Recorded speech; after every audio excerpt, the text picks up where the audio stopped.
Tu fais quoi? Rien. Aujourd'hui, c'est la journée internationale de rien.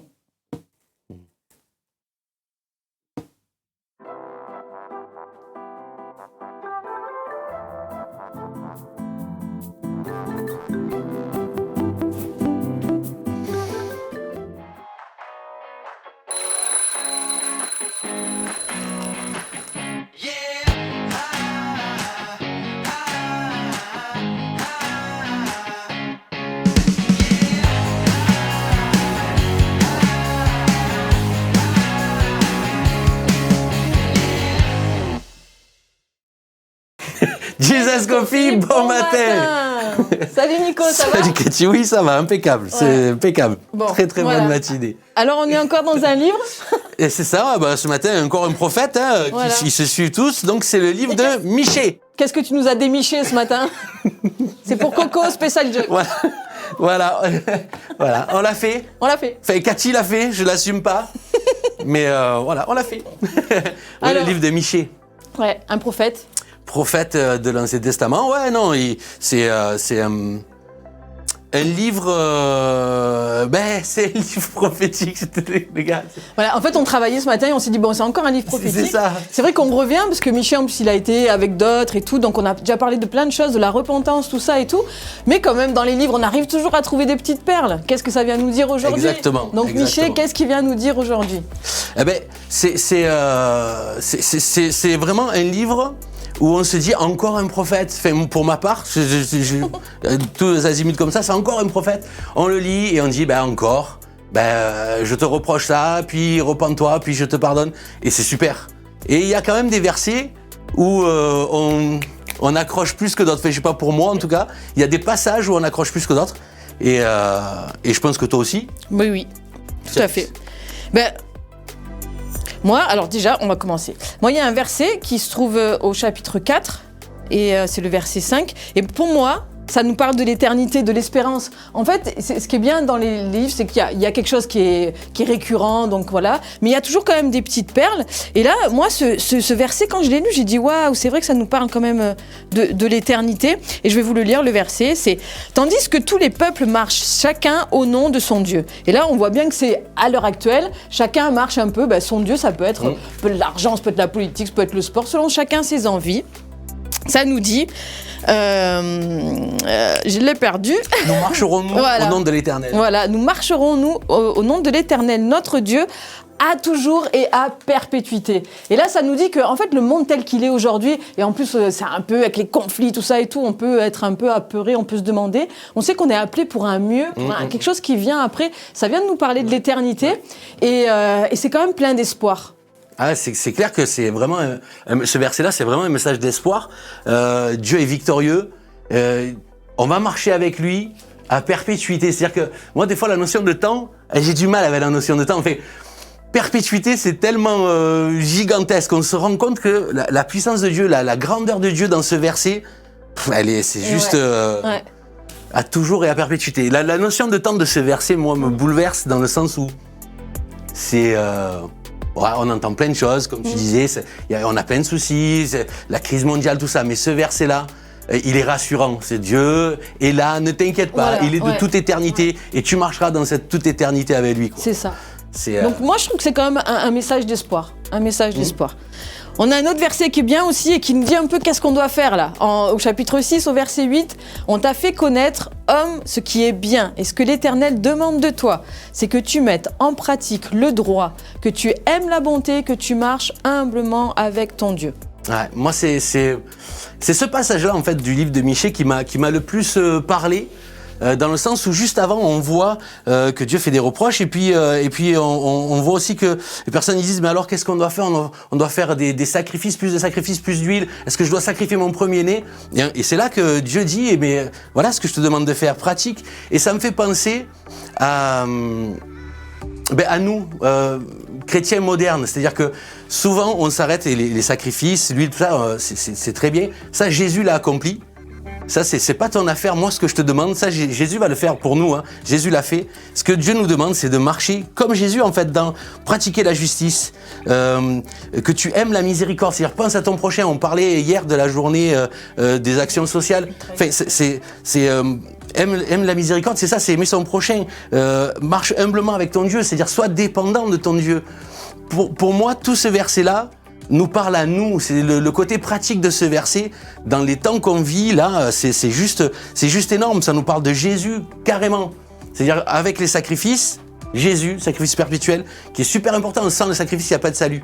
Mais c'est pas que ça. C'est marche aussi. C'est pas juste le sacrifice de Jésus. C'est marche aussi. Ce que Dieu te demande de faire, c'est ça. C'est pratique le bien. Aime la miséricorde. Tous ces versets, il y a quand même, on voit aussi dans le livre de Michée que nous avons quelque chose à faire aussi. Dieu a fait sa part. Nous, on a notre part à faire aussi, et c'est quand même super important. Ouais. Je veux dire, c'est répété, ça c'est l'Ancien Testament, et ouais, ça vient chercher nos attitudes de cœur, en fait. C'est-à-dire qu'après, c'est pas tant ce qu'on va faire. On peut aller au culte tous les dimanches, faire des grandes prières, faire tout ça et tout. Mais si notre cœur, il y est pas, et notre attitude de cœur, en fait, elle va se voir dans comment on prend soin de l'autre, comment on écoute, comment on va prendre soin, comment on va traiter les autres. Et c'est vraiment là, Dieu regarde, et il le dit plein de fois dans la Bible, qu'il va regarder au cœur. Il regarde à notre cœur. Donc c'est pas tant ce qu'on va faire, parce que des fois, on peut se louper en plus, on peut faire, voilà. Mais il va regarder à notre cœur. Comment j'aime. Parce que Jésus, en fait, il était amour. Hein. Dieu est amour et il veut vraiment mettre son amour dans notre cœur. Et nous, qu'est-ce qu'on fait de cet amour? Comment on va le redonner, en fait? On reçoit l'amour de Dieu gratuitement. Comment nous, on redonne cet amour? Ouais. Je pense que c'est vraiment important, cette attitude de cœur, plus que des sacrifices qu'on pourrait faire, des choses qui demanderaient... voilà, c'est notre cœur. Comment on aime l'autre? C'est la transformation, en fait. Je trouve que là, ça nous parle de transformation. Et des fois, la transformation, il faut la vouloir aussi. C'est-à-dire, Dieu nous transforme dans notre caractère, mais si on se laisse faire, et c'est important. J'ai vu tout à l'heure, en regardant un petit peu, dans le chapitre 3, verset 8, je suis rempli de force, de l'Esprit de l'Éternel. En fait, ça, c'est à travers ça qu'on va pouvoir faire ces actions-là, avoir ce cœur-là que Jésus avait, et qui nous laisse en héritage aussi avec le Saint-Esprit. Et c'est pas je sais pas comment le dire. C'est pas il y en a que c'est naturel, mais il faut le travailler, et ça vient avec la communion aussi avec le Saint-Esprit. Ouais. Je trouve qu'au plus on communie avec le Saint-Esprit, au plus on cherche la présence du Saint-Esprit, au plus on va pratiquer ça, je trouve. En vrai, Dieu nous donne son amour, nous donne des choses pour que nous, à notre tour, on puisse donner. En plus, c'est vrai. Et en fait, Jésus le dit, hein, sans moi, vous pouvez rien faire. Donc lui, il va nous remplir pour que nous, on déborde sur les autres. Et c'est vraiment ça, je crois, l'appel qu'il y a sur nos vies. Ah non, c'est sûr. Ça, c'est pratico-pratique. Ah bah oui, c'est pratique. Hein, là, ce côté-là, en tout cas, je trouvais que ces versets-là étaient super pratiques pour nous, chrétiens d'aujourd'hui. Ouais. Parce que Michée, c'est vrai qu'il parle à son époque, mais il nous parle à nous aussi maintenant. Et je trouvais que ce verset-là tombait bien, quoi. Et puis Michée, il nous reparle aussi, moi j'aime bien la fin, la prière qu'il fait. Quel Dieu est semblable à toi? Tu pardonnes la faute, tu oublies la révolte, tu ne gardes pas ta colère à toujours, car tu prends plaisir à la bonté. Il aura encore compassion de nous, il piétinera nos fautes, tu jetteras au fond de la mer tous leurs péchés. Et là, ça nous parle encore de cette grande miséricorde de Dieu. Et c'est vrai qu'il y a des fois, peut-être on s'est loupé, peut-être on a encore fait le faux pas qu'il fallait pas, peut-être qu'on est en cours de transformation. Et c'est pas parce qu'on devient chrétien qu'on devient parfait du jour au lendemain et qu'on pêche plus jamais. Je pense que ça va nous arriver, on est des sauvés qui péchons encore, mais Dieu est là pour dire, moi je pardonne tes fautes. Je pense que dès qu'on se tourne vers Dieu et qu'on reconnaît que non, là c'était pas ce qu'il fallait que je fasse, là je me suis planté, là j'aurais pas dû, ou des fois même c'est difficile, on a des choses, on sait qu'il faut les enlever de notre vie et on n'y arrive pas forcément, de demander l'aide de Dieu, dire pardon, moi j'y arrive pas, mais viens m'aider.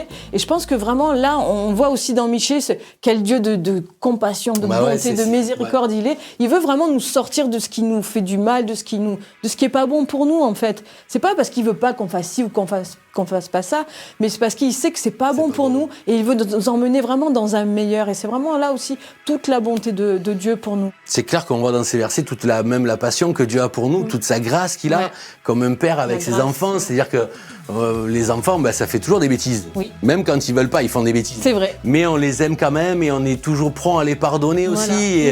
Et c'est des versets qui, moi, me donnent le sourire. C'est rassurant.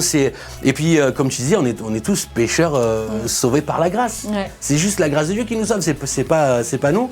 Et ce verset, en fait, il me fait sourire aussi parce que c'est des versets qu'on connaît. Tu jetteras au fond de la mer tous leurs péchés. Souvent, quand j'étais petit, mes parents, moi j'ai grandi dans une famille chrétienne et ils nous le disaient. Non, mais le Seigneur, il prend tes péchés et il les met au fond de la mer. Et pour moi, c'était pas un verset. D'accord. C'était mes parents qui avaient trouvé ça. C'était, tu sais, quand tu es petit, tu t'imagines des choses que tes parents. Et ça me plaît parce que Miché, c'est pas un livre. Moi, je l'avoue, c'est pas un livre que je lis tous les jours. Et de retrouver ce verset-là, moi, ce verset-là me fait sourire. Ça me ramène à mon enfance et c'est tellement vrai. Et même ce verset-là pourrait résumer tout, quoi. Vraiment la compassion de Dieu pour son peuple, la compassion de Dieu pour ses enfants. C'est pour ça le parallèle avec mes parents qui me disaient ça, parce qu'eux aussi font la même et Dieu est tellement plus grand, a tellement plus d'amour que nos parents. C'est-à-dire, moi j'aime mes enfants, mais Dieu a tellement plus d'amour pour moi que ce que moi j'ai pour mes enfants. Ouais. Et quand je vois comment je peux leur pardonner des fois des choses... C'est ça. Voilà, avec toute ma nature humaine, Dieu est tellement plus grand. Et quand il le dit, lui, des fois, moi, je suis là et je dis aux enfants, ouais, mais t'as fait ça, c'est pas bien, tu te rappelles? Dieu ne le fait plus. Il jette au fond de la mer.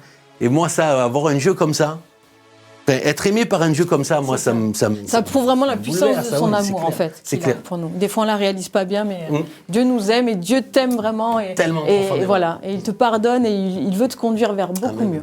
Amen. Nicolas, tu pries pour nos auditeurs? Amen. Allez. Amen. Jésus, combien on est heureux déjà de se présenter devant toi parce que c'est vrai, tu es celui qui nous rassure, tu es celui qui nous pardonne, tu es celui qui nous fait grâce. Et Seigneur, encore ce matin, je te prie pour tous ceux qui peuvent regarder cette vidéo, qui ont appris ou qui se sentent encore, Seigneur Jésus, coupables. Seigneur Jésus, viens mettre un baume sur leur cœur, déculpabilise-les, Seigneur, en leur montrant le chemin, la vérité. Jésus, vraiment, viens leur montrer, Seigneur Jésus, qui tu es pour eux, comme un papa, qui tu es dans ton amour. Viens les remplir de ton amour. Jésus, je te prie pour que ces personnes soient vraiment relevées, peut-être dans les difficultés qu'ils traversent, que tu sois leur soutien, leur rocher. Seigneur mon Dieu, sois ce Dieu tout-puissant qui nous fait marcher de grâce en grâce dans l'éternité, Jésus. À toi soit toute la gloire, Seigneur. Amen. Amen. Amen. Et maintenant, c'est la rubrique Bouc à misère. Tu te rappelles? Bouc à misère. Non, c'est ça. Bouc et mystère. Bouc et mystère, ouais, bravo. On a progressé quand même, hein, franchement. Mais bouc à misère me plaît tellement mieux. Ouais, le bouc à misère. Mais c'est pas ça. On verra si c'est non. Et maintenant, le bouc et mystère. À bientôt. À bientôt.